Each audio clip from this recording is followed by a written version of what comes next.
Fala galera, hoje nós estamos aqui em mais um episódio, né, Leandro? Mais um. E hoje aqui trocando uma ideia que atinge grande parte da população, atinge várias pessoas, né? Como até o Felipe comentou aqui um pouquinho antes, desde o filho do porteiro até o dono do prédio, né? Todo mundo que é o advogado Felipe Volpe. Volu. Sabia? Eu esperei ele errar pra falar a culpa dele. Boa noite, né, Felipe? Obrigado por Boa noite, você. Matheus. Boa noite, Leandro. Boa Boa noite noite a todo mundo aí que está acompanhando. Obrigado a vocês pelo espaço. Isso. Obrigado. E hoje a gente vai trocar uma ideia, né, nessa área. O Felipe é advogado, hoje especialista na área de família, né? Isso.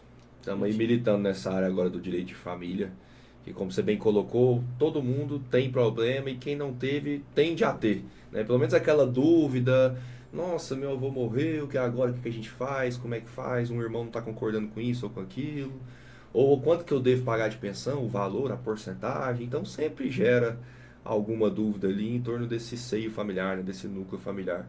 Então aí a gente está agora dedicado quase que 200%, vamos colocar assim, para atuar nessa área aí. Bom demais. E assim, você acha que é mais comum fazer consulta para ver ou já é a pessoa já te procura direto em situações que precisa Cara, resolver? É interessante, o Leandro, esse aí que você está falando, porque geralmente vem na consulta mesmo.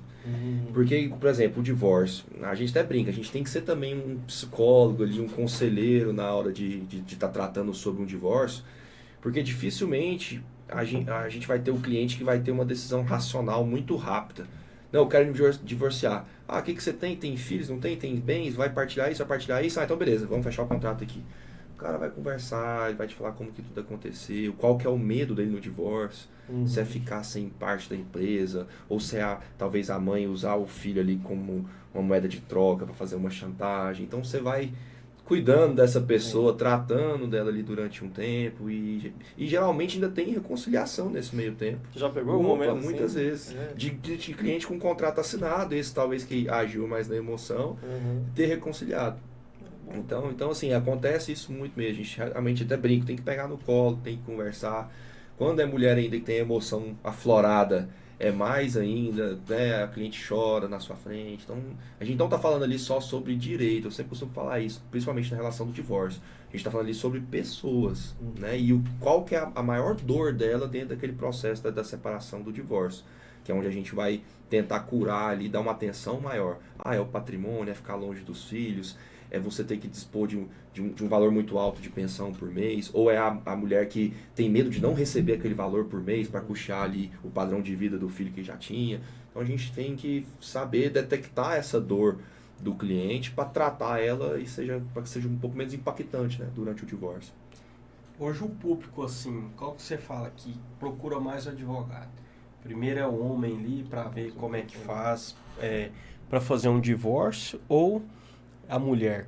Qual que você acha que é o que mais procura? A gente tem um foco e um direcionamento mais para o homem, né? Não é por preconceito ou machismo nem nada disso, é uma questão de mercado, né? A gente também acaba que a gente está dentro de um mercado de trabalho. O advogado tem que escolher um caminho. Exatamente, Né? a gente tem que escolher um nosso público-alvo para trabalhar.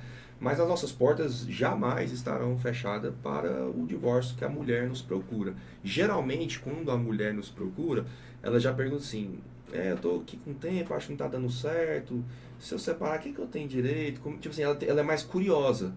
Ela vem fazendo esse tipo de pergunta, mas às vezes ela tá no relacionamento ainda e talvez o marido dela não esteja nem sabendo que ela tá fazendo essa consulta, né? Ela tá ali mandando um WhatsApp, acha a gente na internet, troca uma ideia e fica ali. E aí, por exemplo, eu atendi uma cliente na semana passada que ela separou de fato em 2023 e ela não fez o divórcio ainda. Então essa tomada de decisão também da mulher, às vezes ela é mais morosa, ela tem mais esse pé atrás. É difícil ter a mulher que realmente... o homem já é difícil, a mulher então, como a gente falou, a emoção mais aflorada, de chegar e falar: não, eu quero me divorciar, quanto é, como é que faz, eu não aguento mais isso. E inclusive é que a gente sempre até orienta as mulheres. A gente sempre fala: toma essa decisão, toma esse primeiro passo, o divórcio é um recomeço, não é um final, você não merece estar passando por isso, né? A gente tenta também convencer ela a tomar essa decisão para um alívio pessoal dela também, né? E a gente também já foi, graças a Deus, bastante elogiado por depois você fala assim, nossa, obrigado, eu estou saindo daqui do cartório, por exemplo, aliviada. Eu já tive esse tipo de feedback, né? Tudo através da conversa que a gente falou que nem é do direito. Ela não queria saber que ela tinha direito, só que tinha essa coisa que estava incomodando ela e ela tomou a decisão. E depois que ela tomou, ela agradeceu a gente. Porque eu acho que muitas vezes a pessoa, igual você falou, esse tipo de caso eu já conheço, já vi bastante, assim, de pessoas que separam e não divorciam. Não divorcia. E aí, tipo, fica os dois empatados na vida aí. Aí só vai acontecer interesse mesmo quando um dos dois decidir seguir a vida, né? Esse, por exemplo, da menina de 2023, o ex-marido, ele utiliza uma questão de uma dívida que ele contraiu e tudo mais, entendeu? Então, pelo que eu percebi, é um cara que ainda quer se manter ali, né, na mão dele, no poder dele. E não liberar. Mas eu falo assim, cara, não tem porquê. Ele não precisa querer assinar nada pra você, não. E ela falou, Felipe, eu coloquei como meta pra mim, esse ano eu vou divorciar. E eu falei, então corre que tá acabando.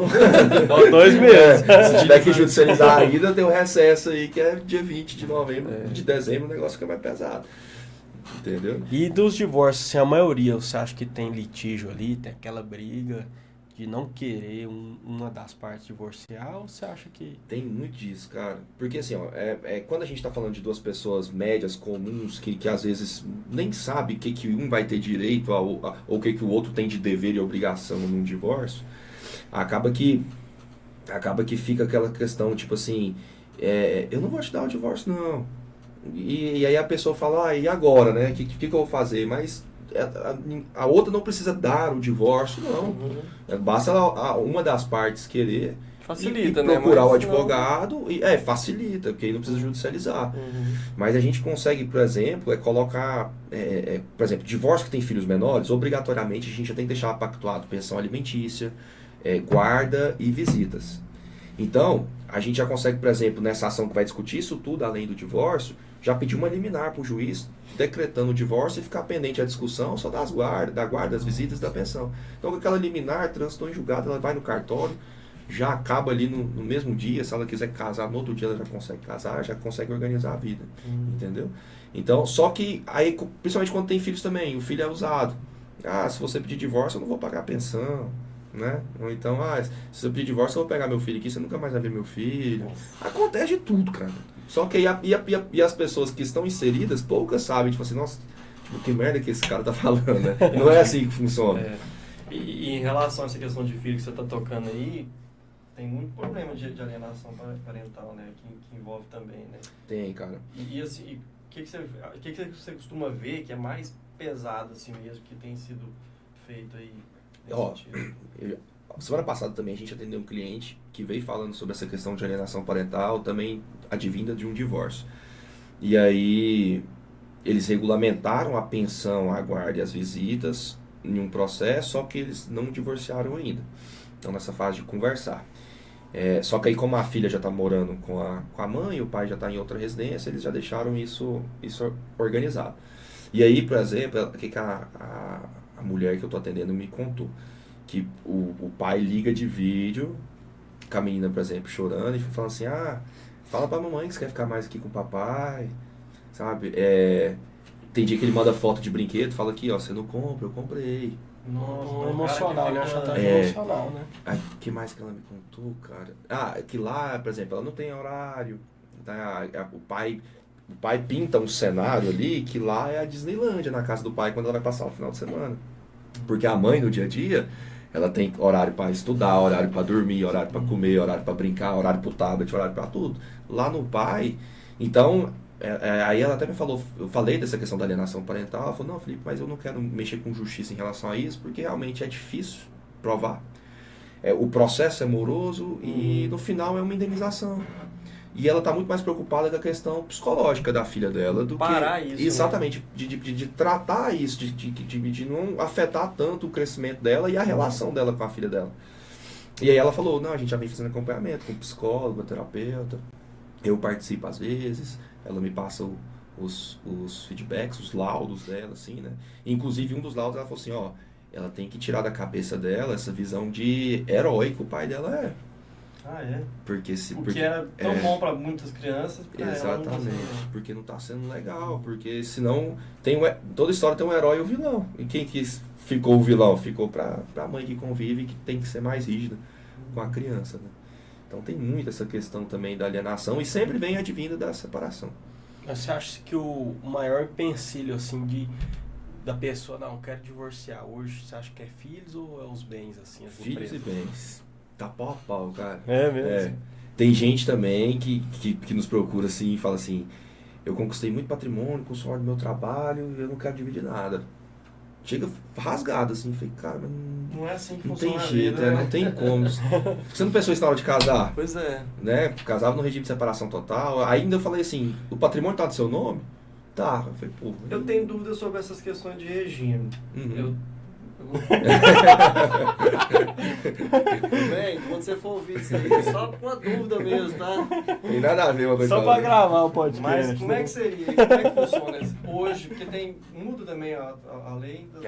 Hoje o principal regime é a comunhão parcial de bens, é o mais famoso no Brasil, que é o mais utilizado. Inclusive até os cartórios às vezes até sugerem quando o pessoal não sabe o que é, que é tudo que você conquistou a partir do momento que você casou até o momento que você separou, é metade, metade. O que vem anterior, não. O que vem anterior não se comunica. Na comunhão universal de bens, o que vem anterior se comunica. Aí é tudo que você tinha e tudo que vocês vão ter. E na separação total, nada entra. Nada entra. E por que alguém faz esse universal? Aí não sei. O Aí. que faz um caboclo fazer Cara, eu isso? vi um vídeo do É uma senhorzinho canseira, assim, né? a menina novinha. Não, se largar, ela tem direito a tudo dele. Do que conquistou depois que casa, né? Eu assim, acho que eu não sabia. Cara, a Universal realmente ela é a menos utilizada. Hoje, graças a Deus, assim, eu falo graças a Deus porque vai gerando uma curiosidade maior nas pessoas em saber do que é isso. Porque igual esse cara, eu não quis conquistar nada, mas eu não quero dividir nada. Mas na hora do casamento ele não pensou nisso, né? Então hoje muita gente já vem pensando nesse planejamento do casamento, principalmente empresário, que detém de empresas, que pode inclusive até ser um devedor, ele pode ter uma recuperação judicial, ele pode ser um insolvente em alguma dívida, em algum contrato, e a esposa dele assinou junto. Vai os dois pro pau, velho. Então, assim, às vezes passar, tem uns amigos meus que é empresário, eu até brinco, falo, não, moço, eu cadê separação total, porque eu já devo demais, deixa o CPF da minha esposa quieto. Não, o cara pensou Entendeu? nisso. Exatamente. Ele é empresário, o empresário hoje está no risco, completamente. Ele precisa de atividade bancária, e para tudo isso aí, tudo que ele for adquirindo de dívida, porque as dívidas também comunicam, né? Não é só os bens. Então os caras pensaram, ele pensou nisso. Falou, cara, não, se eu for pro pau aqui, se acontecer alguma coisa ruim com a minha empresa, se eu quebrar, se eu falir, se eu tiver que meter uma cara na dívida, minha esposa tá livre disso aí. Entendeu? E assim, se estiver na comunhão universal. Ou na comunhão separação. parcial. Na separação total não comunica nada. Entendeu? E aí na parcial comunica essas questões que foi adquiridos, né? Tanto bens e dívidas. É os louros e os... Né? É tudo. Então por isso que o empresário... o empresário pensa nisso, entendeu? E eu acho válido esse tipo de pensamento. Porque culturalmente nós, né, a gente não pensa em sucessão, a gente não pensa nesse futuro, a gente não pensa nessas outras questões. Porque, querendo ou não, o que soa mais justo é, pô, tô casando agora, então o que a gente conquistar é nosso, né? Mas aí na hora do divórcio... Na treta, tudo. Fui Virou- eu que fiz, eu te ajudei. Tá. Virou até uma moda, assim, há um tempo atrás, falando daquelas holdings, né? Isso seria uma saída pro empresário também, pra não prejudicar. Também, cara, Ó, você quer também. ensinar as fraudes já? Mas, ó, aqui... Tô aprendendo. O que é a melhor? É porque, assim, dificilmente, raramente, isso a gente conversa mais informal, com amigos e tudo mais. Mas que pra mim, Felipe, falando como pessoa física aqui, é o ideal. Você casa em separação total e monta uma empresa familiar. Coloca você e sua esposa lá. Porque aí tudo que foi adquirido entre vocês vão inserindo nessa empresa. Depois, se por algum acaso, até falecimento, ou então tiver uma separação, vocês vão estar tratando de direito societário. O direito familiar, vocês vão no cartório, não vai ter bens em comum mesmo. Porque vocês, por mais que tenha, aliás, seu regime é separação total, não vai comunicar nada. E todo o patrimônio que vocês adquiriram durante o casamento vai estar na holding, vai estar na empresa de vocês. Mas Aí é mais fácil quando o dividir. cara compra algum imóvel e ele está nesse regime de separação total, Aí a esposa não precisa assinar? Nada. O que é dele, o que é dela é dela. Eu acho que eu nunca vi então isso, porque Entendeu? tudo que eu vejo é isso. Tá? É o Tem que parcial. assinar. Pois é. Então é por isso. Aí vamos supor, você faz um financiamento de uma casa.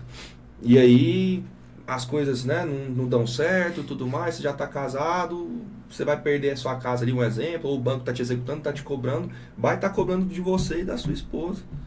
Então muita gente pensa nisso, para que eu vou pôr, né, minha mulher nessa? Até porque, se por exemplo, um CPF for pro pau, o cara endividou por alguns motivos, o outro tá lá, ela vai ter uma conta, vai ter um cartãozinho lá que vocês vão poder usar para recomeçar a vida de vocês, entendeu?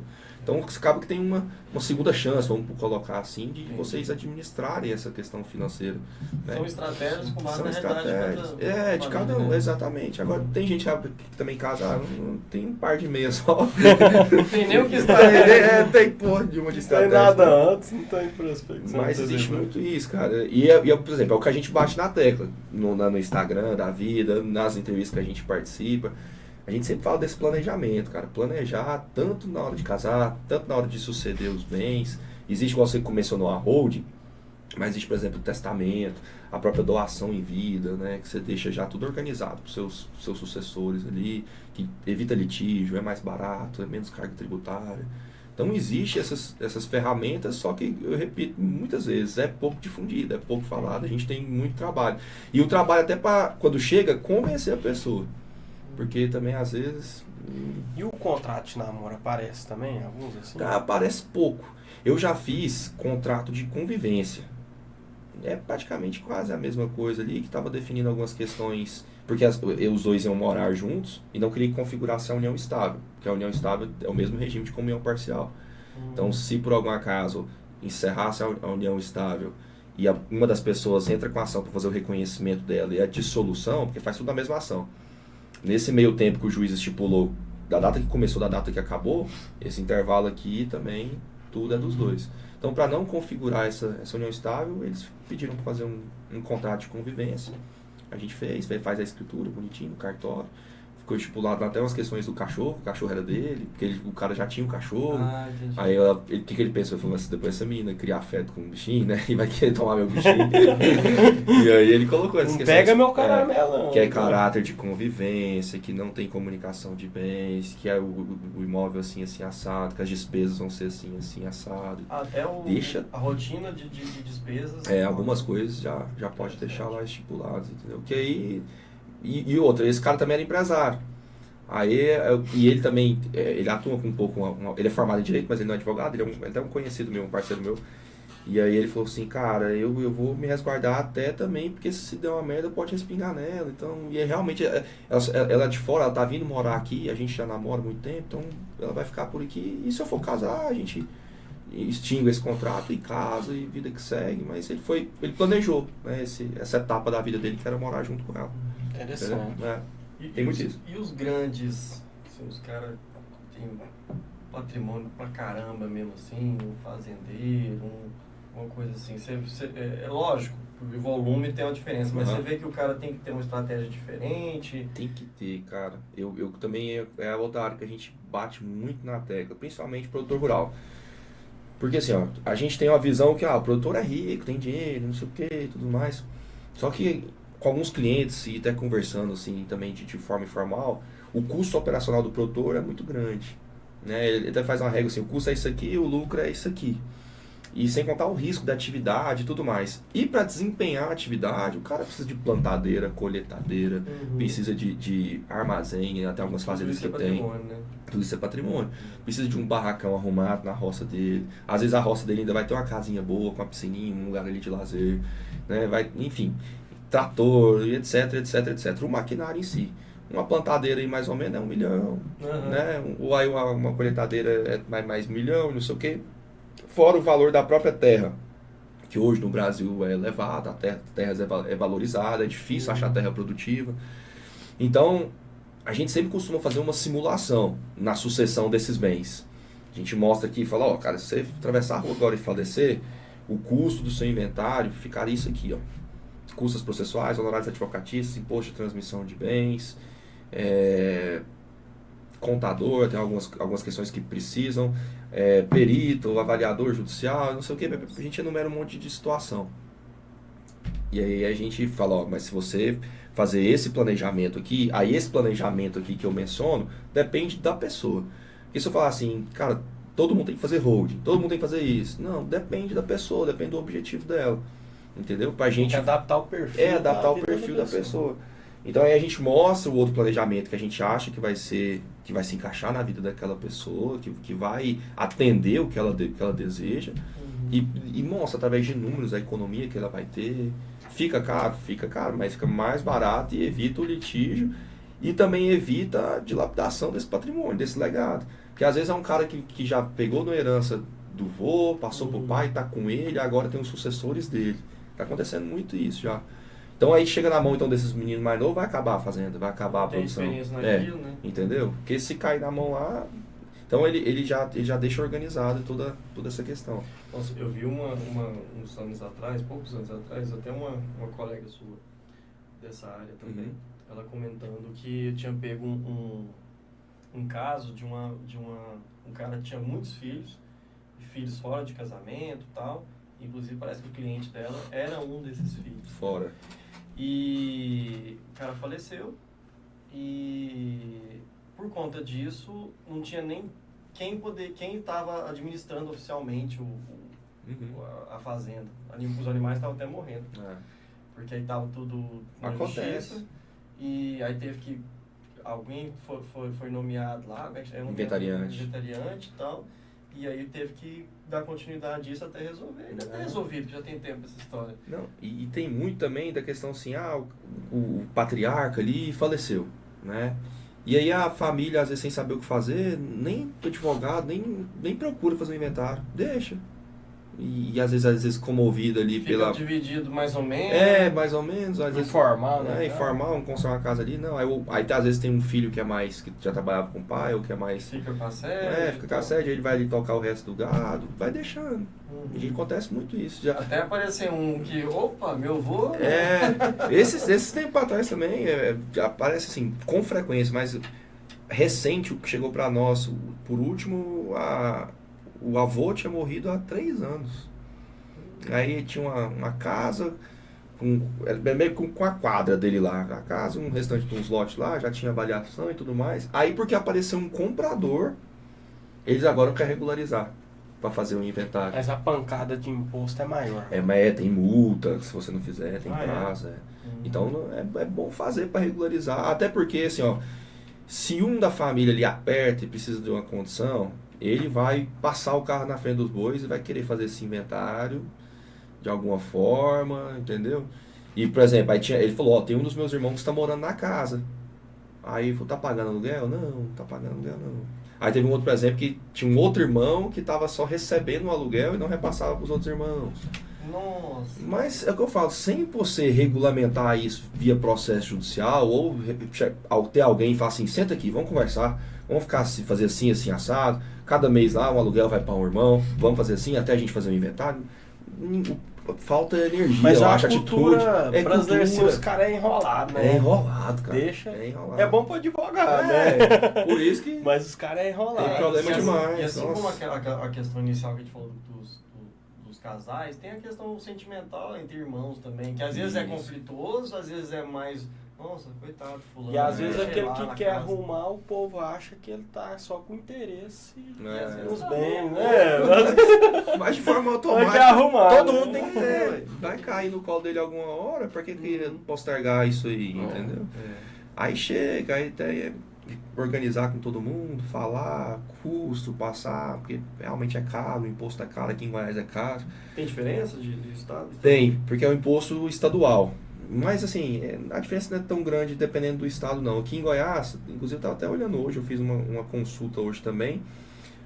Imóveis acima de 600 mil é 8% de imposto. Aí de 200 mil a 400 mil é 6%. 4% é de 100 a 200. De 50 a 200, 50 para baixo é isento, algo nesse sentido. Mas aí a gente estava fazendo essa simulação lá hoje com um cliente que inclusive queria fazer uma doação, dele já era diferente.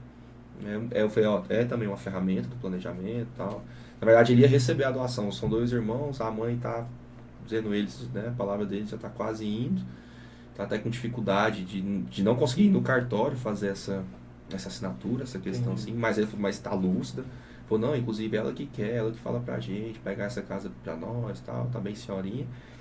E aí eles foram lá, porque tem emissão da guia, a doação é mais simples de fazer, não precisa de um advogado no trâmite cartorário, mas é bom ter a assessoria, né, de falar da guia, como é que emite, como é que faz, quais são os riscos, se a doação é o melhor para esse caso, né, às vezes ele vai chegar querendo fazer a doação e falar, não, eu tenho outra, se a gente fazer aqui, sei lá, o testamento ou alguma outra questão nesse sentido, vai ser melhor para você, entendeu? E aí a gente apresenta esse plano aí para ele. A doação em vida, os impostos são mais baratos assim?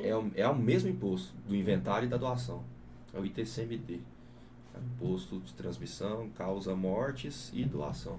Ele só adianta algo que vai ter ser É. feito depois, né? Exatamente. Ele só paga o imposto, porque o inventário, obrigatoriamente, mesmo por mais que todo mundo esteja de acordo, tem um advogado que tem que ser pago.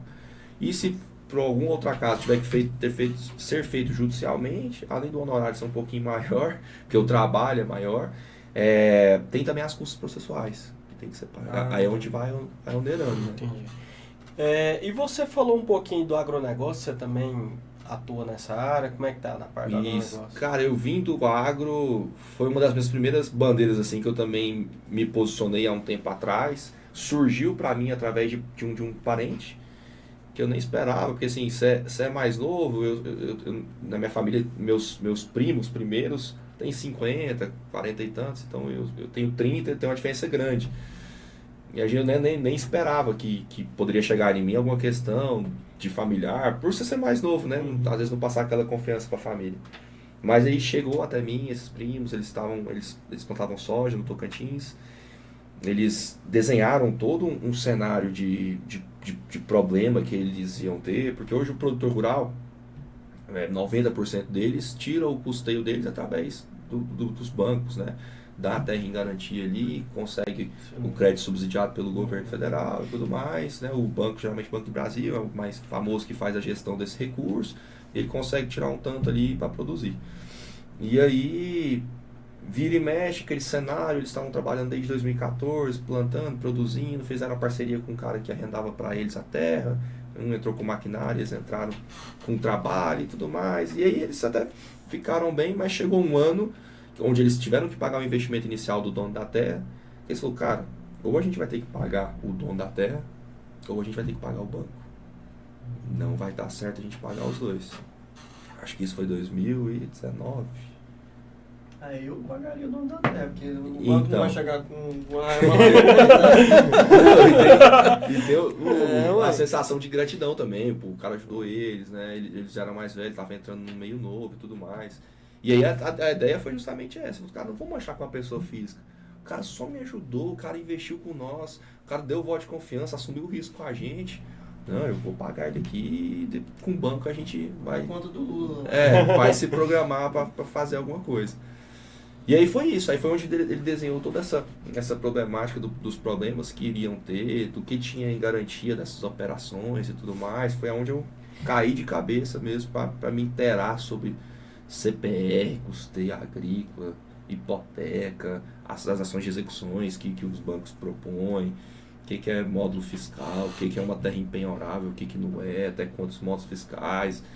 E aí eu fui me aprimorando, inclusive a gente fez uma parceria, né, nesses processos dele com um outro escritório aqui em Goiânia. E foi bom também essa convivência que eu tive com esse pessoal, porque me deu uma bagagem muito grande, né?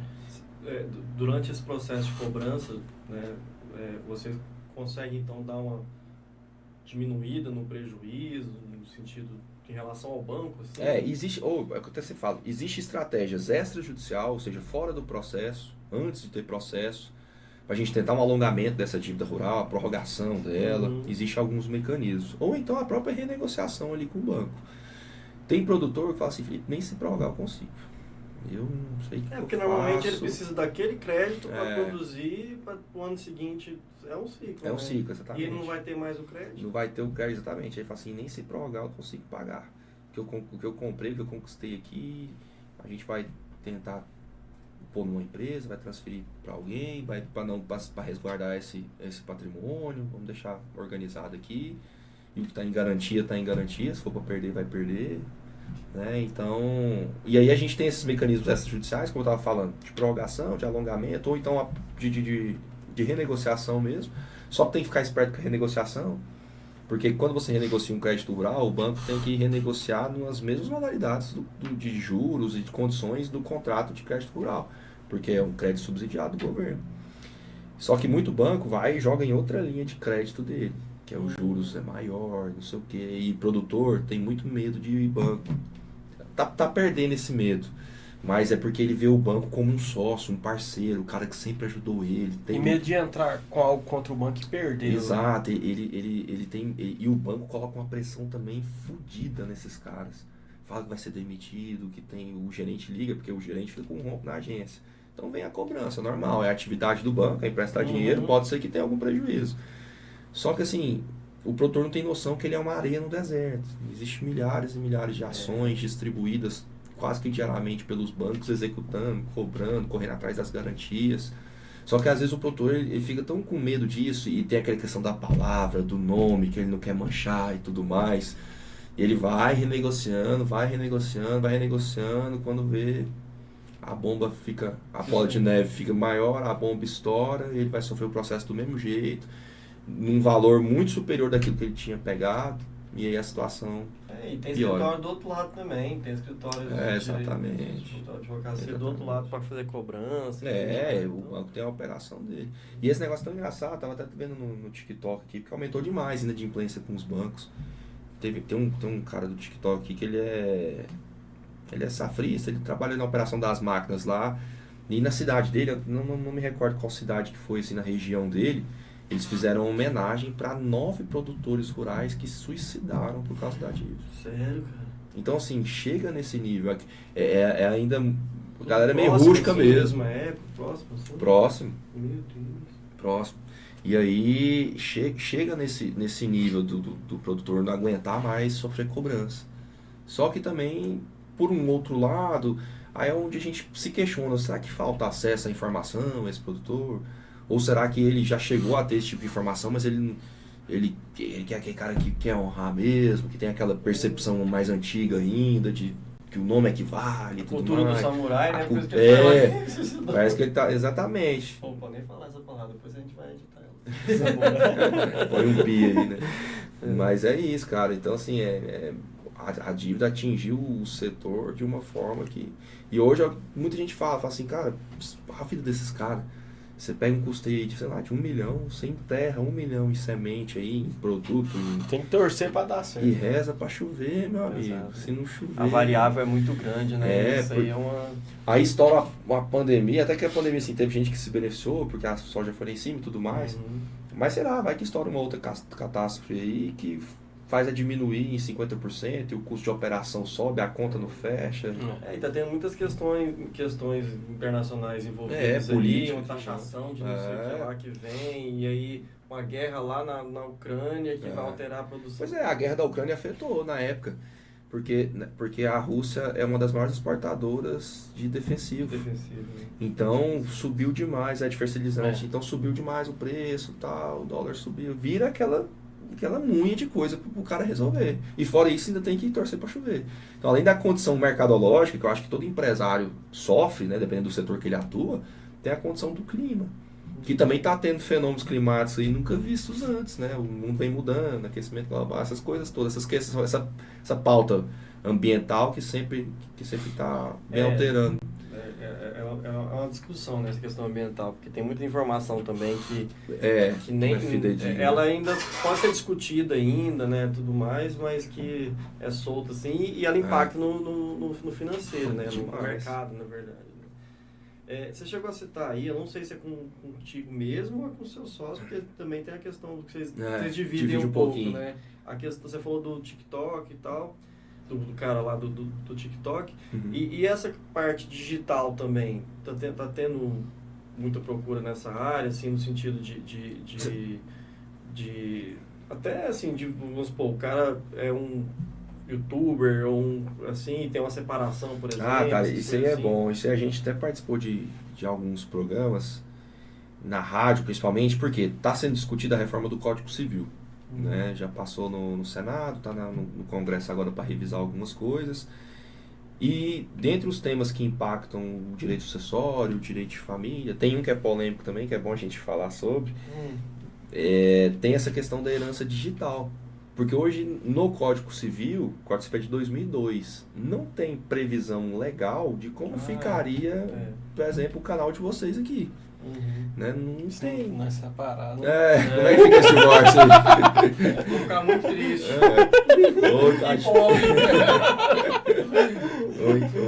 E só que é em caso de falecimento que a gente tá falando, né? Então, sei lá, por exemplo, vamos pôr a Virgínia aí que tá mais em voga. Faleceu. E aí, como é que fica o YouTube dela, né? Como é que fica todo esse acesso às monetizações, o TikTok, o Instagram? Existe legislação para isso já, ou é algo que está sendo meio que adaptado com base na legislação? Está sendo incluída, não existe. Hoje o que tem é entendimento judicial, né, jurisprudência, que é uma das fontes, né, que a gente aprende na faculdade, é uma das fontes do direito. Mas não tem previsão legal, não tem texto, não tem nenhuma lei que fala sobre isso. Né? Então hoje fica, lógico, para os herdeiros, no caso, por exemplo, da Marília Mendonça também. A Marília é uma mulher que nunca vai deixar de faturar dinheiro. Daqui, sei lá, os próximos 50 anos vai estar tocando a música dela. Igual a gente ouve Elvis Presley até hoje, né? Ayrton Senna, ele é o garoto propaganda da Tag Heuer até hoje. Você vai no shopping, na vitrine lá dos relógios da Tag Heuer, é a fotinha dele com o relógio. Então, trabalha a imagem dessas pessoas ainda. E a Marinda, porque por ser cantora, tem direitos autorais, YouTube, Spotify, né? Tem essas outras... no caso dela ainda tem um pouco mais, que parece que até tem conteúdo que não foi solto ainda, né? Então, uma família, no caso, a mãe dela, né? Que era o que ela queria soltar, a mãe dela, e foi onde teve, inclusive, a demanda, né, familiar. Que aí o Murilo entrou para... O que foi divulgado, que também os processos, uma observação de justiça, né, que envolve menor de idade. Muita coisa a gente sabe por questão de imprensa, mas que nem às vezes nem é exatamente aquilo. Mas a história que tem é que ela queria divulgar um álbum inédito, que ela já tinha gravado, alguma coisa assim, e o Murilo falou, não, né, primeiro a questão da guarda, e quem vai ter esse poder de decidir se vai querer ouvir é o único herdeiro, que é ele, que é o menino, quando ele completar 18 anos. Né, acabou. E aí foi tudo concedido lá. Mas por enquanto o que gera dela vai provavelmente, né, para um CNPJ ou para esse processo e vai se tornando alvará agora para o Murilo, porque ele que detém da guarda dele a administração disso, antes com a dona Ruth. Esse caso é um exemplo. Trazendo as redes sociais que a gente citou, né? O povão ficou contra um pouco ele, assim, mas no fundo, aliás, pé no chão, a gente sabe que ele que é o pai, né? Exatamente. Então, assim, tem muito isso, né? Às vezes o achismo do povão e o que é a realidade ali mesmo. O direito de família, é o que eu falei pra vocês no começo, a comoção é muito, cara. Você vê o povo, uma questão dessa, né, Murilo Ruff e Dona Ruth, gera lado, gera torcida, vira um futebol ali, vira, né, todo e às vezes o povo esquece, não, ele é o pai mesmo, esquece, comenta e fica também enchendo o saco em comentário de Instagram, nessas postagens, e você vê, e às vezes você abre os comentários assim, a gente que detém, né, um pouco de conhecimento, trabalha com isso, putz, o que esse povo tá falando? Tá fora da realidade. Porque ele só sabe o lado emocional, porque às vezes é uma mãe ali que tá falando, ou uma avó falando, nossa. Eu acho que não é nem só a questão do emocional puro e simplesmente. Tem interesse de gente que vive com base da notícia, a pessoa vive da notícia. Então ela precisa fazer aquilo, gerar uma notícia, às vezes até maior do que ela realmente é, né? Tendenciosa, exatamente. Então, por exemplo, tem o caso da Virgínia, que teve já a separação, né? Acho que já teve o divórcio, eu não sei se tá tendo ainda. A última notícia era que o Zé Felipe tinha entrado com a ação para dividir um patrimônio aí que tava meio no ar. Porque, não sei quem tem mais, talvez. Você tá acompanhando a Virgínia, né? Condição, tem tempo pra isso não. Então, assim, tem gente que vive da notícia daquilo ali. E às vezes a informação nem é tão daquele jeito mesmo. Às vezes os caras tá até conversando de boa lá e fala que tá tendo uma treta e tal. É só para vender, né, a Pra notícia. vender do negócio, né? Mas é isso, a questão, por exemplo, da dona Ruth, igual eu falei, às vezes é uma avó que vê aquilo, nossa, tá tirando o netinho da vovó, coitado. Então, por isso que eu sempre falo, cara, o direito de família, ele excede a parte do direito. Porque como é que eu chego na vovó e explico isso pra ela? Falo, não, vovó, deixa eu te explicar, não é assim, o Murilo é o pai, deve ter acontecido alguma coisa, ele tem o direito, ele que quer deter. da questão da guarda para administrar o patrimônio dele, para garantir o futuro dele. Às vezes você explicando assim, ela fala assim, mas não concorda. Tem que ficar com a avó, porque não tem mãe, a avó que está cuidando. Mas sempre vai querer puxar pro lado, né? Pois é. Tem Então a gente tem até que ter calma, a gente tem que estar com a cabeça boa para atender esse pessoal. E não pode ter sentimentalismo. Não Tem pode, que a ser- gente não vai. Assim, a gente fala que a gente não pode tomar lado, mas a gente sempre toma o lado do cliente, do que ele quer. Se a gente tivesse, por exemplo, do lado da dona Ruth, a gente ia ver quais seriam os anseios dela, né? E dentro do que ela imaginasse ali, ver se realmente ia ser possível, medir possibilidades, probabilidades. Ou até diminuir um pouco, tipo assim, se a chance dela de perder totalmente a guarda do neto fosse muito grande, que tentar fazer uma guarda compartilhada, alguma coisa para exato. minimizar, Enfim, né? Eu sou impacto. muito da política, cara, eu sempre converso muito com os clientes, inclusive até eu falei com um cliente hoje na consulta, eu prefiro gastar energia tentando celebrar um acordo entre as partes ou convencendo meu cliente que o acordo é mais favorável do que gastar energia dentro de um processo. E querendo ou não, cara, a prestação jurisdicional nossa não é legal, é morosa, é caro, tem risco, se o juiz, o assessor acorda num dia ruim, você tá fudido. A gente vê muita coisa que fica parada e quando sai, pô, né? Não era assim que eu Não tava era assim, pensando. né? E aí a gente tem que recorrer e a gente depende disso para dar um resultado para um cliente. A advocacia é canseira, cara, porque você depende de um órgão estadual que aplica essa lei de acordo com o entendimento ali dele, e são também seres humanos que estão ali envolvidos. Às vezes um juiz passou por um divórcio, às vezes o juiz... Uma grande carga de trabalho. também, às grande vezes, carga de né? trabalho, exatamente. A judicialização hoje, para tudo se judicializa nesse país nosso, né? Não tem muito essa questão do consenso, da conversa, do extrajudicial. Então tudo tem que processar.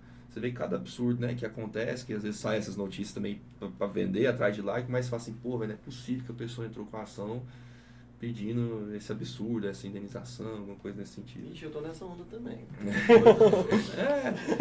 Mas por um lado, pô, tá certo, você se sentiu ferido, você quer recorrer atrás ali do que você acha que você tem direito, ok.